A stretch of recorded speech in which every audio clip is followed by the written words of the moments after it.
दर्शकबिन तपाईहरुलाई हार्दिक स्वागत गर्न चाहन्छौं। राप्ती दर्पण टेलिभिजनको अतिथि विशेष कार्यक्रममा छौं। आज हामी आइपुगेका छौं गढवा गाउँपालिकाको कार्यालयमा र भर्खरै मात्र निर्वाचित भएर आउनुभएका यस गाउँपालिकाका गाउँपालिका अध्यक्ष एम नारायण शर्मा पोखरेल सर हाम्रो माझमा हुनुहुन्छ। केही जानकारी दिनको लागि सरलाई स्वागत छ हाम्रो कार्यक्रममा। धन्यवाद।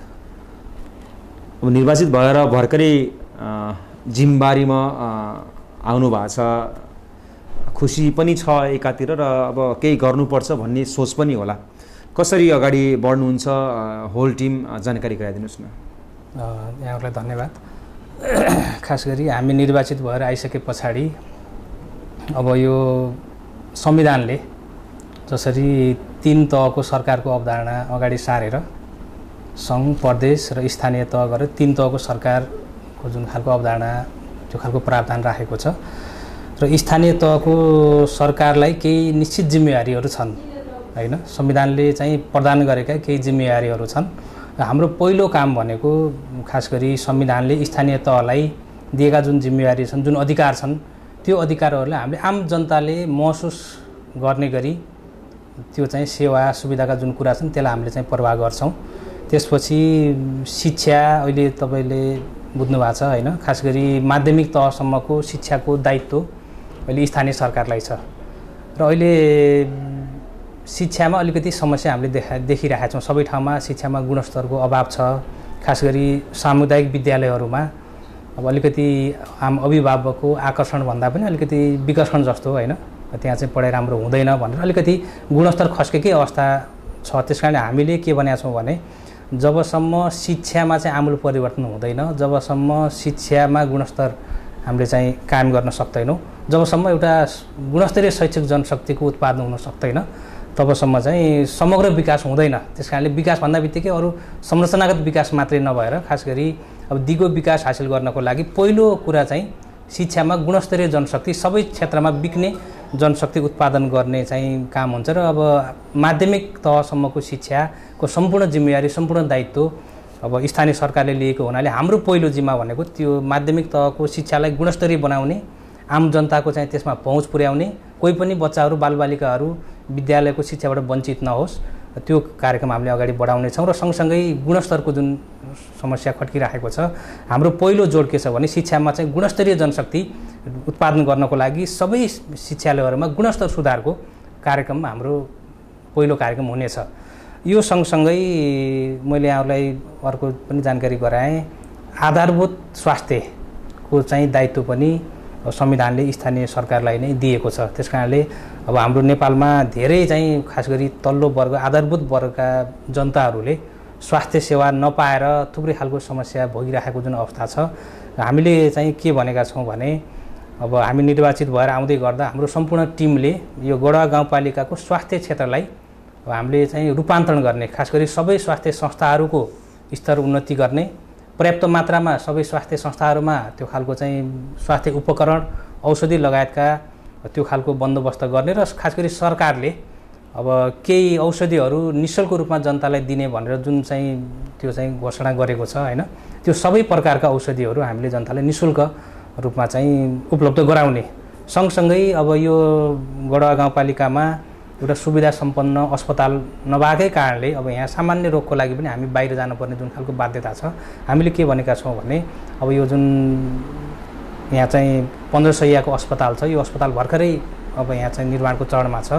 अब त्यो निर्माण भइसक्यो भने पछाडि त्यो अनुसारको सेवा सुविधा जनतालाई हुन्छ नै। त्योभन्दा अगाडि जनतालाई विशेषज्ञ सहितको चाहिँ अब स्वास्थ्य सेवा प्रदान गर्नको लागि हामीले आवश्यक योजना बनाएर यो स्वास्थ्य क्षेत्रमा आम जनताको पहुँच र आधारभूत स्वास्थ्यको जिम्मा स्थानीय सरकारले लिनुपर्छ भन्ने हिसाबले हामी सबै स्वास्थ्य संस्था, वडाका सबै स्वास्थ्य संस्थाहरूमा आवश्यक जनशक्ति व्यवस्थापन, आवश्यक चाहिँ उपकरणको व्यवस्थापन र आवश्यक चाहिँ भौतिक पूर्वाधारको व्यवस्थापन गरेर अब स्वास्थ्य क्षेत्रमा जुन खालले अब यो स्थानीय सरकारको प्रमुख दायित्व भनेको अब जनतालाई सेवा दिने हो, स्वास्थ्य सेवा, शिक्षामा, त्यसपछि अरू थुप्रै सेवामूलक यसका दायित्वहरू छन्, त्यो काम हामीले गर्ने सोचेका छौं। सँगसँगै अब हाम्रो यो गढवा गाउँपालिका कृषिमा निर्भर भएको गाउँपालिका हो। हामीले यसो डाटा हेर्यौं भने अब यहाँ चाहिँ को मुख्य पेशा कृषि र यहाँको अर्थतन्त्रको मुख्य स्रोत भनेको कृषि भएको हुनाले अब अहिलेसम्म कृषिमा परम्परागत खेती प्रणालीबाट मात्रै यहाँ चाहिँ उत्पादन भइराखेको र हामीले कृषिमा अब आधुनिकीकरण कृषिमा व्यवसायीकरण गर्ने जुन खालको छ सरकारको योजना त्यो अनुसार हाम्रो योजना के रहेको छ भने गढुवा गाउँपालिकामा यो कृषि क्षेत्रलाई हामीले आधुनिकीकरण गर्ने त्यसमा चाहिँ अब तपाईँको व्यवसायीकरण गर्ने यो खालि अब टुक्रे उत्पादन प्रणाली काम चलाउ खालको मात्रै जुन खेती प्रणाली छ यसलाई व्यावसायिक रूपले अगाडि कसरी बढाउन सकिन्छ भनेर कृषिलाई व्यवसायीकरणतिर लैजाने त्यसमा चाहिँ अहिले पछिल्लो अवस्थामा कृषिमा थुप्रै खालका यन्त्र उपकरणहरू प्रयोग भएर अब यो के अरे लागत मूल्य घटाउने खालको जुन कुरा छ यसमा हामीले प्रविधिलाई पनि प्रयोग गरेर अब यो खास गरी कृषि क्षेत्रलाई अलिकति चाहिँ अगाडि बढाउने र त्योबाट रोजगारी सृष्टि गर्ने कृषि क्षेत्रमा त्यही खालको चाहिँ योजना बनाएर लगानी गरेर कृषि क्षेत्रबाट अब यो गढुवा गाउँपालिकामा के रोजगारी वृद्धि गर्ने अथवा स्वरोजगार हुने त्यो खालको कार्यक्रम हाम्रो छ। सँगसँगै अब थुप्रै युवा शक्ति बेरोजगार भएको जुन अहिलेको अवस्था छ यसमा चाहिँ थोरै भए पनि युवा शक्तिलाई व्यावसायिकतातिर लैजान अहिलेसम्म कस्तो भयो भने अब युवा चाहिँ एक खालले अब पढाइ लेखाइ युवा शैक्षिक बेरोजगारको रूपमा चाहिँ बस्नु पर्ने अवस्था छ। त्यसपछि अलिकति चाहिँ स्किल कम भएको युवा पनि अब तपाईँको उपयुक्त चाहिँ सिप नहुँदाखेरि अब हामीले दुःख पाउनु परेको अवस्थामा हामीले दुईवटा कार्यक्रम एउटा चाहिँ शैक्षिक जनशक्तिलाई पनि त्यो अनुसारको चाहिँ व्यवस्थापन गर्ने गरी योजना बनाउने सँगसँगै अलिकति अब युवालाई रोजगारीको कुरा त छँदैछ तर युवाहरू अहिलेको अवस्थामा विभिन्न कुलतहरूमा लागेर बिग्रिरहेको अवस्था पनि छ।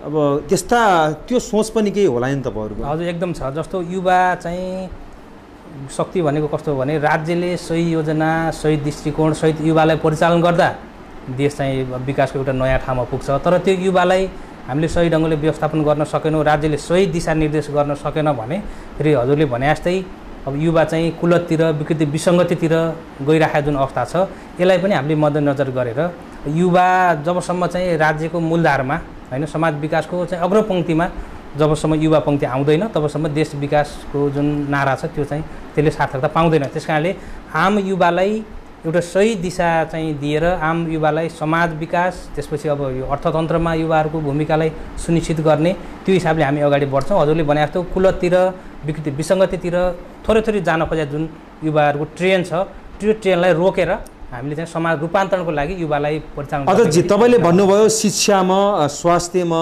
त्यसै गरेर कृषिमा युवाहरूको रोजगारीतिर तपाईँहरूले काम गर्नुहुन्छ तर अन्य पनि विभिन्न समस्याहरू गढुवा गाउँपालिकामा रहेका छन् अन्य क्षेत्रहरू पनि छन् जस्तै विगतदेखि हामीले देखिँदै आएका छौँ ढुङ्गा गिट्टी बालुवा यो अवैध रूपमा उत्खननका कुराहरू छन्। यहाँ विभिन्न क्रसर बालुवाहरू गैर कानुनी रूपले सञ्चालन भइरहेका छन् यसको बारेमा पनि त तपाईँहरूले हेर्नुपर्ने तपाईँ आइसकेपछि पनि कुराहरू छन्। यो सही कुरो उठाउनु भएको छ। खास गरी गढुवा गाउँपालिकाको मुख्य स्रोत भनेको यहाँको चाहिँ नदी हो हैन। त अहिलेसम्मको अवस्था हेर्दाखेरि यो नदीबाट पालिकाले जति फाइदा लिनुपर्ने हो अथवा यहाँका जनताले योबाट जति फाइदा लिनुपर्ने हो त्यो चाहिँ लिन नसकेको यथार्थता हाम्रो सामु छ। त्यसकारण हामीले यो सन्दर्भमा के योजना बनाएका छौँ भने नदीबाट जसरी अवैध रूपमा चाहिँ त्यहाँ चाहिँ नदीको उत्खनन हुने दोहन हुने तर त्यसको राजस्व पालिकामा जम्मा नहुने त्यो अर्कै व्यक्ति कहाँ केही निश्चित व्यक्ति कहाँ त्यो चाहिँ जाने जुन खालको अवस्था छ हामीले कार्यपालिकाको पहिलो बैठकमै छलफल गरेका छौँ। नदीजन्य पदार्थ जसरी चाहिँ त्यसमा चाहिँ जुन खालको व्यतिथि विकृति विसङ्गति हैन अथवा जुन खालको राजस्व चुहावटको समस्या छ यो कुरालाई हामीले रोक्नेछौँ र हामीले एउटा व्यवस्थित तरिकाले नदीजन्य पदार्थको संरक्षण पनि गर्ने त्यसबाट सही सदुपयोग गरेर पालिकाको आम्दानी बढाएर अरू जनताका सेवामा त्यो चाहिँ रकमलाई परिचालन गर्ने गरी हामीले योजना बनाएका छौँ र आउँदो चाहिँ आर्थिक वर्षदेखि नदी व्यवस्थापन सम्बन्धी हामीले छुट्टै कार्यविधि नै बनाएर त्यसलाई लागू गर्नेछौँ। अहिलेसम्म नदीमा जुन खालको अब अत्याधिक दोहन त्यसको संरक्षणको अभाव अथवा राजस्व चुहावटका जुन समस्या देखा परेका छन् हामीले यसलाई एकदम नजिकबाट अध्ययन गरेका छौँ देखेका छौँ आम जनताको गुनासो पनि हामीले सुनेका छौँ। त्यसकारणले आगामी दिनमा यो जुन समस्या छ नदीबाट जुन खालको अवैध उत्खनन हुने अवैध रूपमा यसको दोहन हुने त्यो राजस्व चाहिँ पालिकामा जम्मा नहुने लगायतका जुन समस्याहरू छ र आम उपभोक्तालाई पनि अब कहिलेकाहीँ अप्ठ्यारो परे अवस्था छ हैन।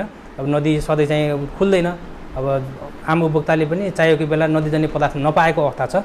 यो कुरालाई हामीले व्यवस्थित गर्ने गरी त्यो खालको चाहिँ योजना बनाउँछौँ त्यो खालको चाहिँ संरचना मेकानिजम पनि हामीले तयार गर्छौँ र आगामी दिनमा यो नदीजन्य पदार्थको जुन समस्या देखा परेको छ यो समस्यालाई हामीले पूर्ण रूपमा समस्या त यो नदी कटानको पनि छ तपाईँलाई थाहा छ यही गाउँपालिकावासी हुनुहुन्छ तपाईँ।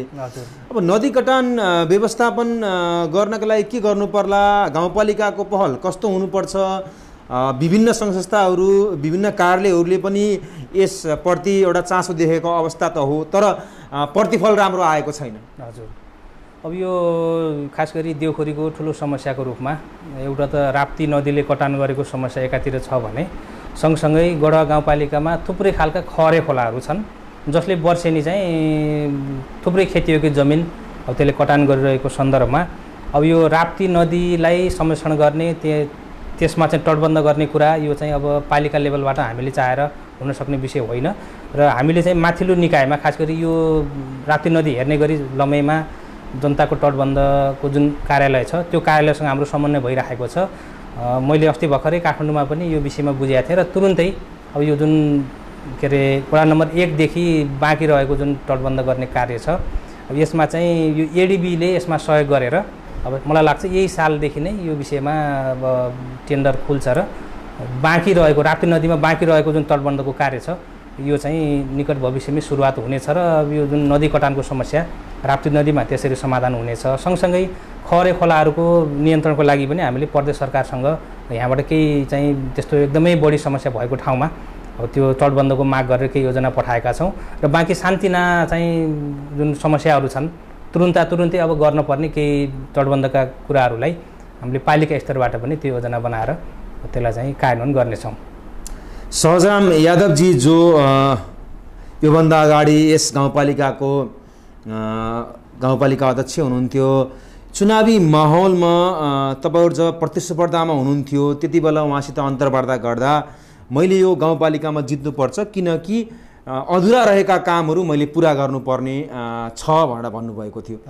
तपाईलाई थाहा छ अब कुन कुन कुराहरू पुरा गर्नुपर्ने थियो सहजरामजीले र अब तपाईँ आइसकेपछि त्यसलाई निरन्तरता दिने हो? निश्चित रूपमा अब केही चाहिँ पालिकाले अगाडि सारेका केही योजनाहरू हैन जो चाहिँ निरन्तरताकै रूपमा चाहिँ तिनी अगाडि बढ्छन्। मैले चाहिँ पटक भन्ने गरेको छु अघिल्लो चाहिँ यहाँको स्थानीय सरकारले गरेका अगाडि बढाएका त्यस्ता आयोजनाहरूलाई हामीले कुनै रोकावट नगरिकन त्यसलाई सम्पन्न गर्ने हिसाबले नै हामी अगाडि बढ्नेछौँ। यसमा अब 2-3टा योजनाहरू छन्। खास गरी अब एउटा चाहिँ सर्पदंश केन्द्र छ यहाँ हैन, यसमा चाहिँ हामीले सेवा सुरुवात चाहिँ गरेका छौँ तर त्यहाँ चाहिँ अझै थप सेवाहरू विस्तार गर्नुपर्ने छ र मैले चाहिँ यो पटक भनेको छु हामीले यो गढवामा रहेको सर्पदंश केन्द्रलाई यसको चाहिँ स्तर उन्नति गर्ने र थप सेवा यहाँबाट वृद्धि गर्ने कुराहरू छन्। सँगसँगै अब खास गरी यो अब पालिकाकै योजना त होइन तर पनि यो माथिको योजना जुन यो हुलाकी राजमार्गको स्तर उन्नतिको पिचको कुरा छ अब यसमा पनि काम त अगाडि बढिरहेको छ तर पनि यो खण्ड खास गरी गढवामा यो पूर्वी खण्डमा अलिकति काम चाहिँ ढिलाइ भइरहेको अवस्थामा हामीले त्यसलाई पनि ताकेता गरेर यो कामलाई अगाडि बढाउने गरी सोचेका छौँ। अब अरू थुप्रै आयोजनाहरू छन् त्यो अब पुराना आयोजनाहरू त्यो आयोजनाहरूलाई हामीले निरन्तर दिएर अगाडि बढ्नेछौँ। यो हुलाकी राजमार्गको कुरा छ नि सर, लमाई कोइलावास सडकलाई विस्तार गर्ने कुराहरू छ हैन सर, फराकिलो गराउने कुराहरू छ, त्यो भइरह पनि छैन। अब तपाईँ 5 वर्षलाई भनेर आउनु भएको छ, तपाईँको कार्यकालमा त्यो हुन्छ कि हुँदैन के छ? हुलाकी सडक यस्तो छ अब यो के अरे यो गढवा भनेको प्रदेशको राजधानी पनि पर्ने चाहिँ गाउँपालिका हो हैन। हामीले के सोचेका छौँ भने अब पूर्वाधारका केही चाहिँ योजना बनाउँदै गर्दा हामीले त्यो प्रदेशको राजधानीको कुरालाई पनि जोडेर त्यसको मापदण्डलाई पनि हेरेर अब हामीले त्यसमा चाहिँ एउटा त्यो राजधानीको गुरु योजनासँग जोडेर त्योसँग मेल खाने गरी नै अब हामीले यो चाहिँ योजना पूर्वाधारको क्षेत्रमा त्यसरी अगाडि बढ्ने सोचेका छौँ र खास गरी हजुरले उठाएको बाटोको सन्दर्भमा पनि त्यो चाहिँ प्रदेश राजधानीको गुरु योजनासँग जोडेर नै हामीले त्यो कामलाई अगाडि बढाउने। तपाईँहरूको भूमिका के रहन्छ अब हुलाकी राजमार्गसित हैन सम्बन्धित निकायसित भन्न खोजेँ मैले? त्यो त अब यस्तो हुन्छ खास गरी यो हुलाकी राजमार्गकै कुरो गर्दा हुलाकी राजमार्गको जुन खालको मापदण्ड छ अब यसमा कतिपय समस्याहरू पनि छन्। खास गरी यो चाहिँ कालाकाटे गढवाको सन्दर्भमा अब आम चाहिँ त्यहाँको जनताहरूले मुआब्जा नपाएको अवस्था छ हैन। बाटो विस्तार चाहिँ भएको छ, हुने क्रममा पनि छ तर कतिपय मुआब्जाको समस्याहरू छन्। अहिलेसम्मको प्रावधानमा मुआब्जाको विषय छैन। लमै गढवाको कोइलावासको सन्दर्भमा मुआब्जाको व्यवस्था थियो र त्यसरी जनताले मुआब्जा पाएको अवस्था छ भने अब यो खास गरी कालाकाटे गढवा खण्डमा मुआब्जाको प्रावधान नहुँदा केही समस्या केही विरोध केही गुनासाहरू पक्कै पनि आएका छन् र हामीले चाहिँ अब यसलाई अझै विस्तार गर्दाखेरि त्यो कुरालाई पनि अगाडि बढाएर खास गरी मुआब्जाको कुरालाई पनि त्योसँग सँगसँगै जोडेर अब यो चाहिँ मैले अगाडि पनि भने खास गरी प्रदेश राजधानीको जुन खालको अब मापदण्ड हुन्छ त्यो मापदण्डसँगै जोडेर, किनभने यो भनेको अब राजधानीको पालिका भएको हिसाबले पनि अब हामीले खालि पालिका स्तरबाट मात्रै त्यो खालको मापदण्ड बनाएर हुँदैन। माथिको प्रदेश सरकारको जे खालको मापदण्ड बन्छन् बाटाघाटादेखि अरू थुप्रै भौतिक संरचनाहरूमा त्योसँग जोडेर गर्ने कुरामा हामीले सहयोग गरेर नै अगाडि बढ्छौँ। 74 पछि निर्वाचित भएका जनप्रतिनिधिले गडुवाको 8 नम्बर वार्डलाई जसरी हेर्नुपर्ने हो हेरेन भन्ने कुरा पनि छ। अब नाकालाई अब सुचारू गर्ने कुराहरू पनि आए सर, तर भएनन्। अब के हुन्छ?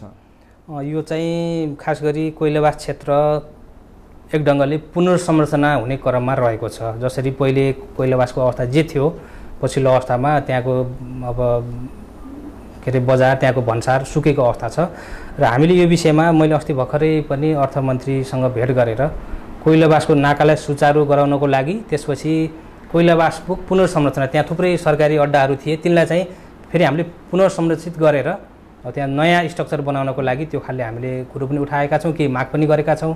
हामीलाई आशा के छ भने त्यहाँ यही आर्थिक वर्षमा त्यहाँको पुनर्संरचनाको लागि केही चाहिँ पैसा पनि विनियोजन हुन्छ। सँगसँगै यो चाहिँ जुन भन्सार खोल्ने कुरा छ त्यो कुरा चाहिँ हामीले मात्रै, खास गरी नेपाल सरकारले मात्रै गरेर नपुग्ने, त्यसको लागि इन्डियाको सरकार पनि तयार हुनुपर्ने। त्यसको लागि पनि हामीले कूटनीतिक रूपमा इन्डियाको सरकारसँग अब त्यो खालको सम्झौता छलफल गरिदिनु पर्यो भनेर हामीले चाहिँ खास गरी अर्थमन्त्रीलाई त्यो कुरो राखेको छ। हामीलाई आशा छ त्यो चाहिँ भन्सार खोल्ने काम चाहिँ अगाडि बढ्नेछ। सिपमूलक तालिमका कुराहरू पनि एक हिसाबले राम्रो हो गाउँपालिकालाई। त्यसै गरेर अब विभिन्न समुदायहरू, जनजाति लगायत अब विभिन्न यादव समुदायहरूको पनि बढी बाहुल्यता यस गाउँपालिकामा रहेको छ।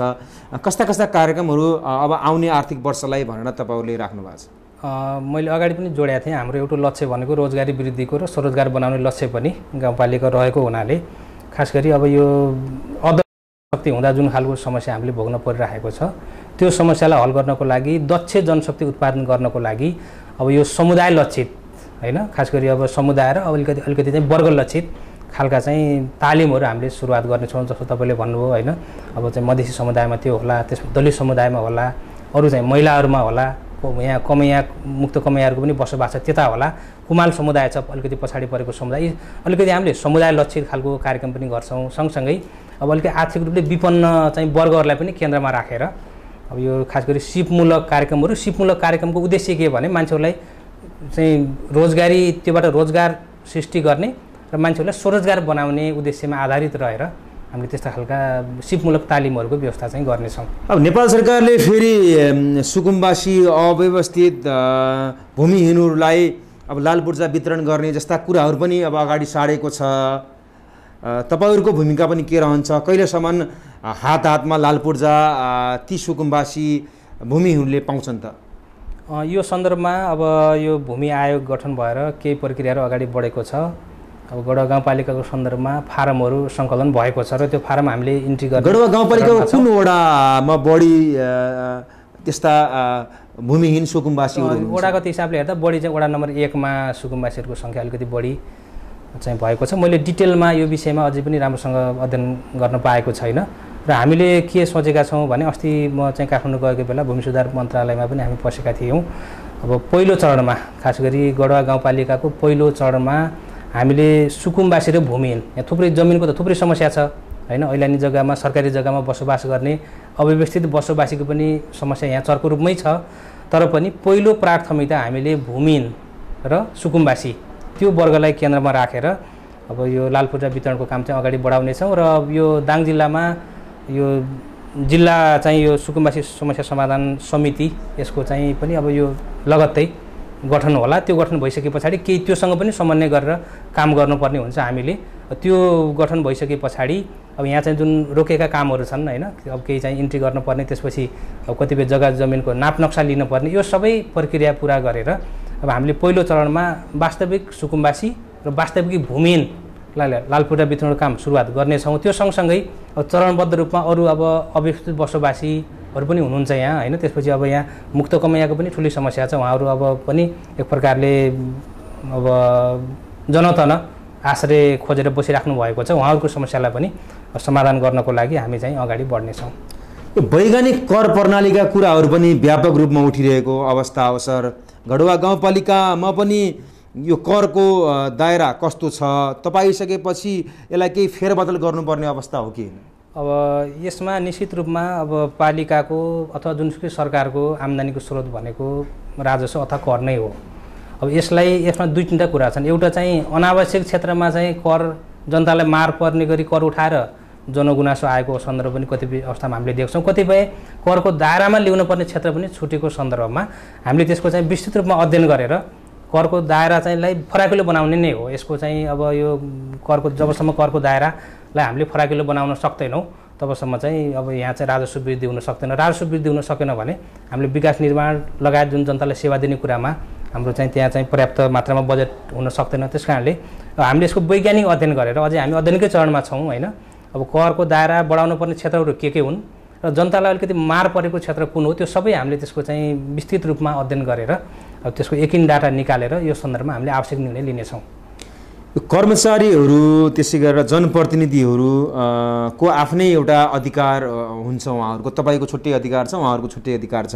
तर धेरै पालिकातिर हामीले के देख्यौँ भने जनप्रतिनिधि र कर्मचारीको बिचमा पनि समन्वय राम्रो नहुँदा धेरै विवादहरू आएको भन्ने हामीले सुनिरहेका छौँ।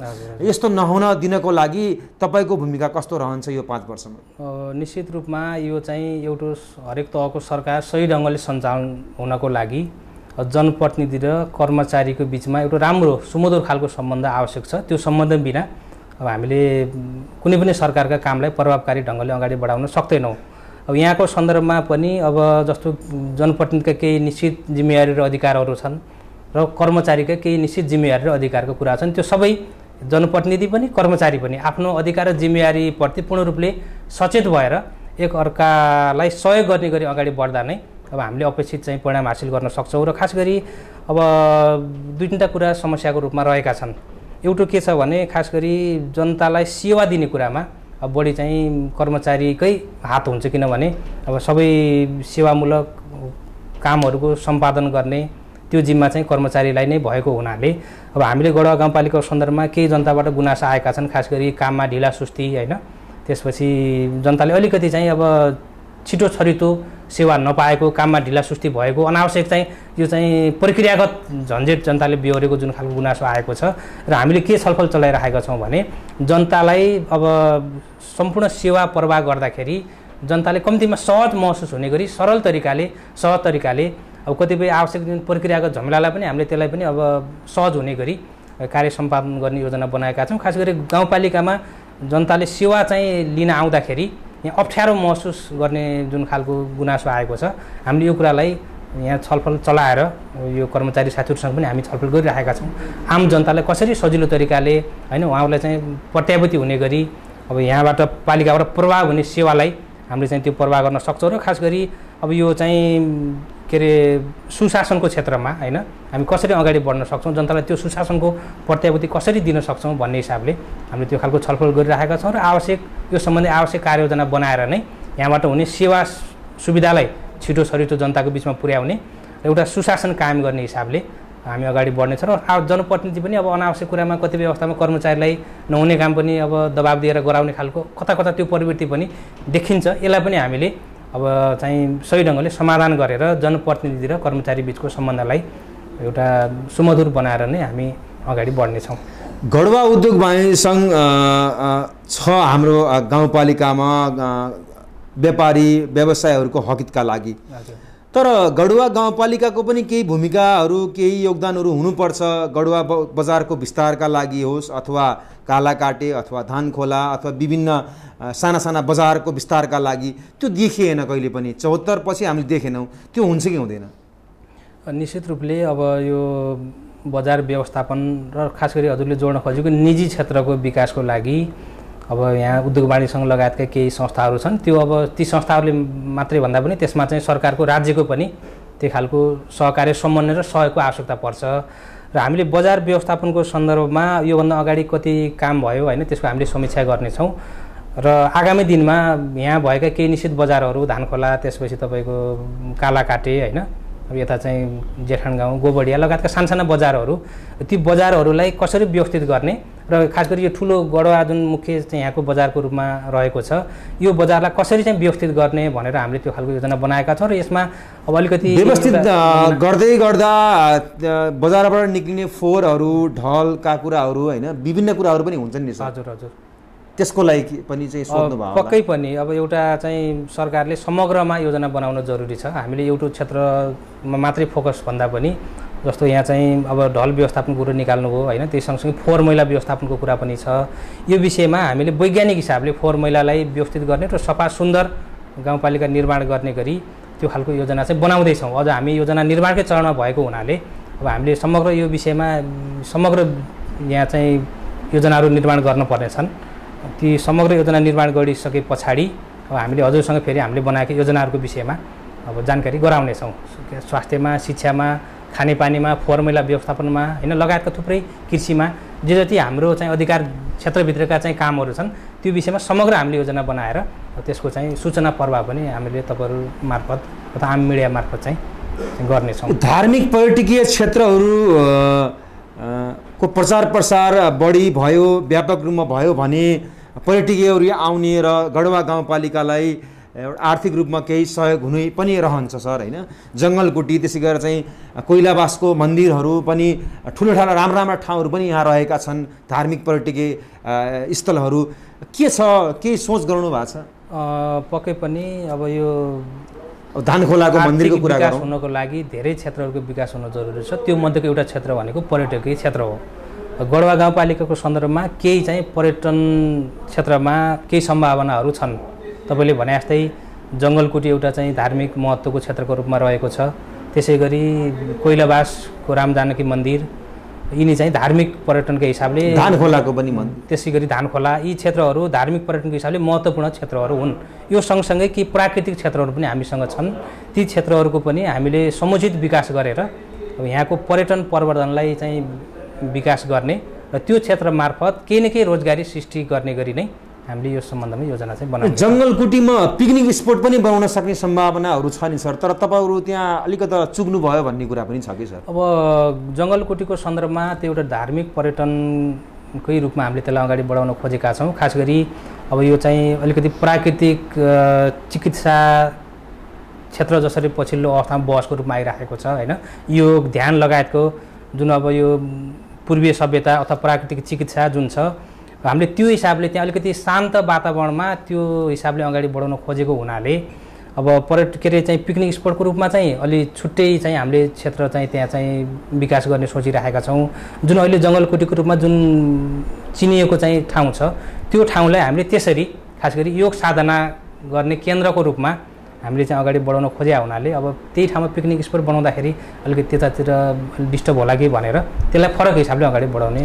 खानेपानीको पनि व्यापक समस्या छ गढवा गाउँपालिकामा। पानीको पहुँच भए पनि शुद्ध पिउने पानी पाइरहेका छैनन् गाउँपालिकावासीले भन्ने कुरा पनि छ। के रहन्छ सर? अब ठ्याक्कै तपाईँले भने जस्तो खानेपानीको त्यति चर्को समस्या चाहिँ होइन गढवा गाउँपालिकामा, किनभने अब करिब यो स्थानीय तह निर्माण भइसके पछाडि अथवा संहिताको अवधारणा आइसके पछाडि गढवा गाउँपालिकामा धेरै आयोजनाहरू खानेपानी आयोजनाहरू सम्पन्न भएका छन्। वडा नम्बर 1 मा पनि थुप्रै खानेपानी आयोजना सम्पन्न भएर अब धारो वितरण भइसकेको अवस्था छ। 2 मा त्यस्तै छ होइन, 3 मा, 4 मा, 5 मा, 6 मा, अलिकति अब 7 मा केही चाहिँ काम बाँकी छ। र तपाईँले भने जस्तो वडा नम्बर 8 का केही गाउँहरूमा जस्तो मुसी लगायतका अब कोइलाबासमा पनि अलिकति पानीको समस्या छ। अब त्यो समस्यालाई हामीले समाधान गर्छौँ र खानेपानीको क्षेत्रमा हामी धेरै नै अगाडि बढेका छौँ। खास गरी गढवा गाउँपालिकामा अब खानेपानी आयोजनाहरू सफल ढङ्गले नै विभिन्न वडाहरूमा अगाडि बढाए हुनाले अब यो निकट भविष्यमै सम्पूर्ण वडावासी प्रत्येक घरमा अब खानेपानीको चाहिँ स्वस्थ खानेपानीको पहुँच हामीले पुर्याउँछौँ। सर, जिल्लामा रहेका खानेपानी तथा सरसफाइ डिभिजन कार्यालय, डिभिजन 1 कार्यालयहरू, त्यसै गरेर चाहिँ विभिन्न पूर्वाधार कार्यालयहरू छन् होइन, त्यसै गरेर सडकहरू छन्, धेरै छन् सर। त्यस्ता उहाँहरूसित तपाईँहरूको समन्वयहरू के कुरामा हुन्छ स्पष्ट पारिदिनुहोस् न। अब कृषिका पनि विभिन्न कार्यालयहरू छन्। हजुर हजुर, अब यो चाहिँ कतिपय के अरे निकायहरू खास गरी अब त्यो कतिपय सङ्घीय सरकारको इकाइको रूपमा रहेका छन्, कतिपय प्रदेश सरकारको इकाइको रूपमा रहेका छन् होइन। अब प्रदेशबाट सङ्घबाट चाहिँ थुप्रै कार्यक्रमहरू ती चाहिँ संस्थाहरूमा छन्। जस्तो तपाईँले चाहिँ भन्नुभयो खानेपानी भयो होइन, त्यसपछि अब स्वास्थ्यको होला, थुप्रै क्षेत्रमा हाम्रो आवश्यक समन्वय हुन्छ। किनभने उहाँहरूले गर्ने पनि पालिकामा आउने चाहिँ पालिकासँग समन्वय गरेरै कामहरू अगाडि बढ्ने हो। अब यी सबै जुन उहाँहरूले जुन ठाउँमा काम गर्नुहुन्छ तपाईँहरूले पनि त्यही ठाउँमा काम गर्नुहुन्छ र कहिलेकाहीँ डुप्लिकेसन हुन्छ भन्ने कुरा पनि यो जनताहरूको गुनासो छ सर। त्यो चाहिँ एउटा समस्या छ। यो समस्या किन छ भने हामीले चाहिँ यो अझै त्यो खालको सिस्टमको विकास गर्न सकेका छैनौँ। जस्तो कतिपय योजनाहरू दोहोरेर आएको छ। जस्तो चाहिँ कतिपय योजना सङ्घमा पनि माग भयो, सङ्घबाट पनि पर्यो, प्रदेशमा माग भयो, प्रदेशबाट पनि पर्यो होइन। त्यो हुँदाखेरि अलिकति चाहिँ सङ्घ र प्रदेशका योजनाहरू एकै ठाउँ परेको अवस्था छ।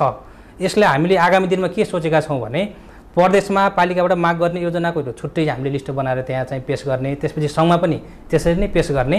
प्रदेश र सङ्घबाट नपरेका ठाउँमा मात्रै हामीले पालिकाबाट बजेट विनियोजन गरेर यो जुन तपाईँले भने जस्तो समस्या छ यो समस्यालाई हामीले हल गर्छौँ। अब प्रश्न धेरै थिए, समय अभाव पनि छ सर। हजुरले यो भनिदिनुहोस्, अब 5 वर्षमा तपाईँले यो गाउँपालिकालाई कसरी अगाडि लैजानुहुन्छ?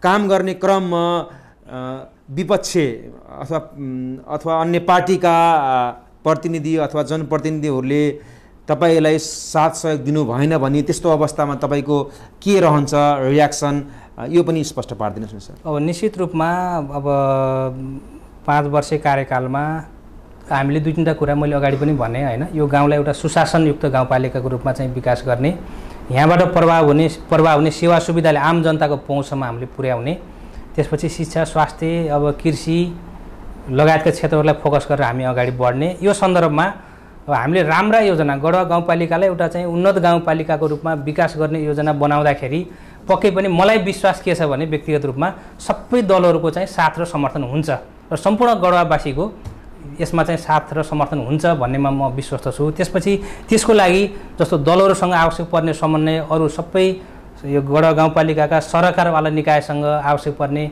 सहकार्य समन्वयको लागि हामीले सुरुदेखि नै त्यो खालको योजना बनाएर अगाडि बढेका छौँ। त्यस्तो खालको चाहिँ समस्या गढवा गाउँपालिकाको सन्दर्भमा हुँदैन जस्तो मलाई लाग्छ। यसरी हामीलाई समय दिनुभयो, यसरी चाहिँ जानकारी गराइदिनु भयो, त्यसको लागि धन्यवाद हजुरलाई सर। मलाई चाहिँ आफ्ना केही कुरा चाहिँ राख्ने मौका दिनुभएकोमा यहाँहरूलाई पनि म विशेष धन्यवाद दिन चाहन्छु।